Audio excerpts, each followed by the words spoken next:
Hello friends, welcome to మనోజ్ని vlogs. So ఈ vlog వచ్చేసి అయితే మనం స్వీట్ రెసిపీ అయితే చేసుకుందామండి.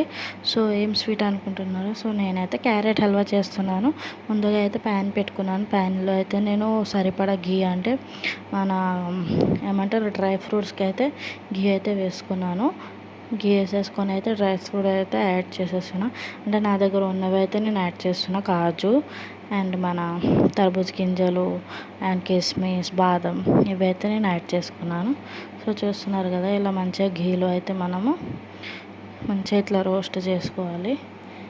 నేనైతే ఇట్లా గీ వేసుకొని అయితే రోస్ట్ చేసుకున్నా ఫస్ట్ డ్రై ఫ్రూట్స్ని అయితే.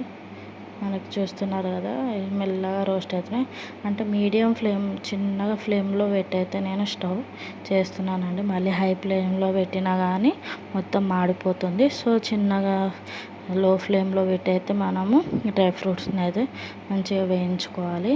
సో చూస్తున్నారు కదా, వేయించడం కూడా అయిపోయింది ఆల్మోస్ట్. సో దీన్ని అయితే మనం తీసి పక్కనైతే పెట్టేసుకుందాం.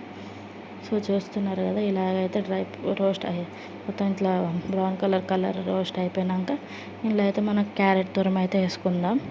సో చూస్తున్నారు కదా, క్యారెట్ తురుము ఆల్రెడీ నేను తురిమేసుకొని పెట్టుకున్నాను. సో ఇలా క్యారెట్ తురిమేసుకొని వేసుకోవాలి.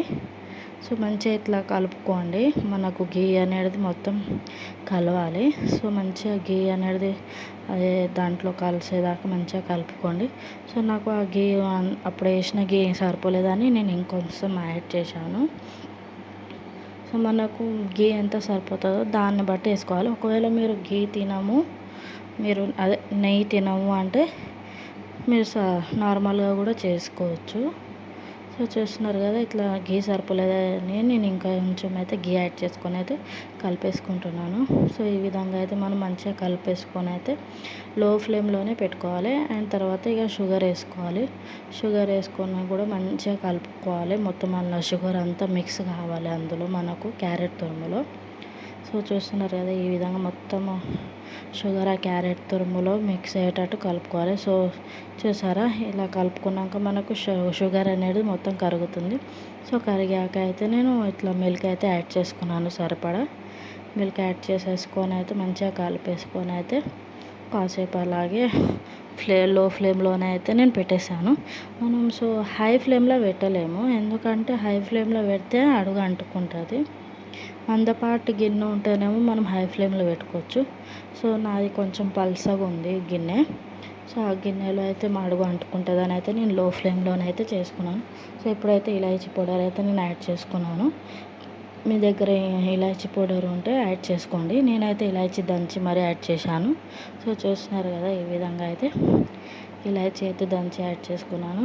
సో మనకి ఇక్కడ మిల్క్ వేసాము కదా, సో పాలు వేసినాం కాబట్టి కొంచెం అది ఇంకేదాకా అయితే మనం కొంచెం హై టు లో ఫ్లేమ్లో చేసుకుంటూ అక్కడనే వండిపోయాను.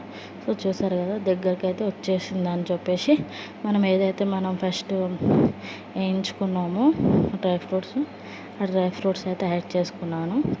యాడ్ చేసేసుకొని అయితే మంచిగా కలిపేసుకున్నాను. సో చూసారా, ఎంతో టేస్టీ యమ్మీ క్యారెట్ హల్వా అయితే రెడీ అయిపోయింది. సో చూసారా, చూస్తుంటేనే చాలా టేస్టీగా ఉంది. సో రెడీ అయిపోయింది. సో ఇంకా కొంచెం నేనైతే పక్కన మన బాదం అయితే కొంచెం కట్ చేసుకున్నాను గార్నిష్ కోసం అని. సో ఇట్లా గార్నిష్కి అయితే బాదం అయితే వేసేస్తున్నాను. సో చూసారా, ఫైనల్ లుక్ అయితే ఇది. మీకు ఎలా అనిపించింది? ఈజీగా అనిపించిందా, హార్డ్ మెథడ్లో చెప్పానా చెప్పండి. So thank you for watching. Thank you. Bye bye.